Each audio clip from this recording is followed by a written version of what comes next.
स्वर्ग के दर्शन। लक्ष्मी नारायण बहुत भोला लड़का था। वह प्रतिदिन रात में सोने से पहले अपनी दादी से कहानी सुनाने को कहता था। दादी उसे नागलोक, पाताल लोक, चंद्रलोक, सूर्यलोक आदि की कहानी सुनाया करती थी। एक दिन दादी ने उसे स्वर्ग का वर्णन सुनाया। स्वर्ग का वर्णन इतना सुंदर था कि उसे सुनकर लक्ष्मी नारायण स्वर्ग देखने के लिए हट करने लगा। दादी ने उसे बहुत समझाया कि मनुष्य स्वर्ग नहीं देख सकता, किंतु लक्ष्मी नारायण रोने लगा। रोते रोते ही वह सो गया। उसे स्वप्न में दिखाई पड़ा कि एक चमचम चमकते देवता उसके पास खड़े होकर कह रहे थे, बच्चे, स्वर्ग देखने के लिए मूल्य देना पड़ता है। तुम सर्कस देखने जाते हो तो टिकट देते हो ना, स्वर्ग देखने के लिए भी तुम्हें उसी प्रकार रुपए देने पड़ेंगे। स्वप्न में ही लक्ष्मी नारायण सोचने लगा कि मैं दादी से रुपए मांग लूंगा, लेकिन देवता ने कहा, स्वर्ग में तुम्हारे रुपए नहीं चलते, यहाँ तो भलाई और पुण्य कर्मों का रुपया चलता है। अच्छा, तुम ये दिव्या अपने पास रखो। जब तुम कोई अच्छा काम करोगे तो इसमें 1 रुपया आ जाएगा, और जब कोई बुरा काम करोगे तो 1 रुपया इसमें से उठ जाएगा। जब ये दिव्या भर जाएगी तब तुम स्वर्ग देख सकोगे। जब लक्ष्मी नारायण की नींद टूटी तो उसने अपने सिरहाने सचमुच एक दिव्या देखी। दिव्या लेकर वह बड़ा प्रसन्न हुआ। उस दिन दादी ने उसे 1 पैसा दिया। पैसा लेकर वह घर से निकला। एक रोगी भिखारी उससे पैसा मांगने लगा। लक्ष्मी नारायण भिखारी को बिना पैसे दिए भाग जाना चाहता था। इतने में उसने अपने अध्यापक को सामने से आते देखा। उसके अध्यापक उदार लड़कों की बहुत प्रशंसा किया करते थे। उन्हें देखकर लक्ष्मी नारायण ने भिखारी को पैसा दे दिया। अध्यापक ने उसकी पीठ ठोकी और प्रशंसा की।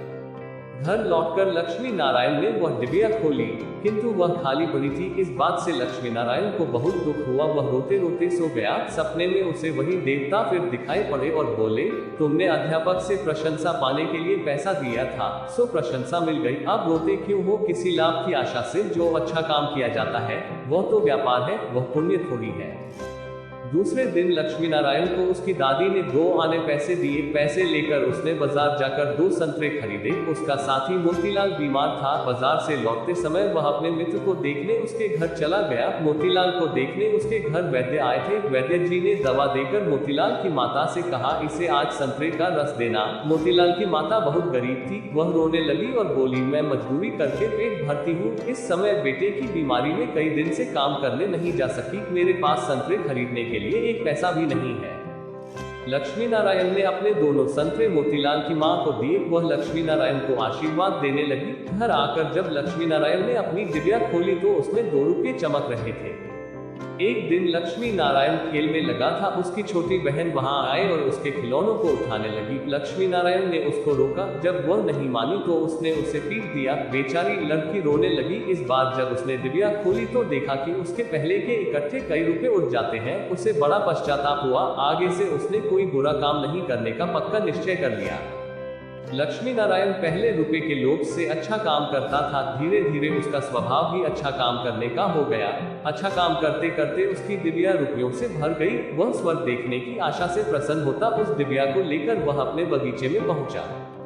लक्ष्मी नारायण ने देखा कि बगीचे में पेड़ के नीचे बैठा हुआ एक बूढ़ा साधु रो रहा है। वह दौड़ता हुआ साधु के पास गया और बोला, बाबा, आप क्यों रो रहे हैं?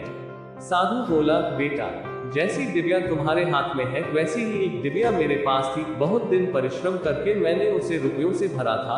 बड़ी आशा थी कि उसके रुपयों से स्वर्ग देखूंगा, किंतु आज गंगा जी में स्नान करते समय वह डिबिया पानी में गिर गई। लक्ष्मी नारायण ने कहा, बाबा, आप रो मत, मेरी डिबिया भी भरी हुई है, आप इसे ले लो। साधु बोला, तुमने इसे बड़े परिश्रम से भरा है, तुम्हें इसे देने से दुख होगा।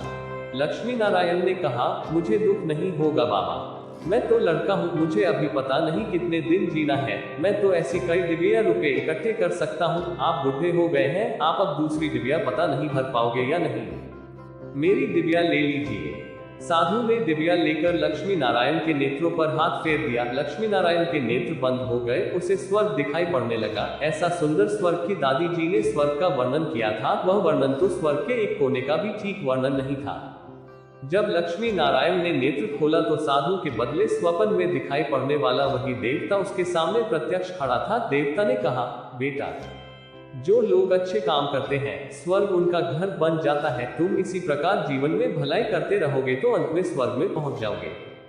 देवता इतना कहकर वही अदृश्य हो गए। कहानी की शिक्षा, मनुष्य जैसे काम करता है वैसा उसका स्वभाव हो जाता है। जो बुरे काम करता है उसका स्वभाव बुरा हो जाता है, उसे फिर बुरा काम करने में ही आनंद आता है। जो अच्छा काम करता है उसका स्वभाव अच्छा हो जाता है, उसे बुरा काम करने की बात भी बहुत बुरी लगती है।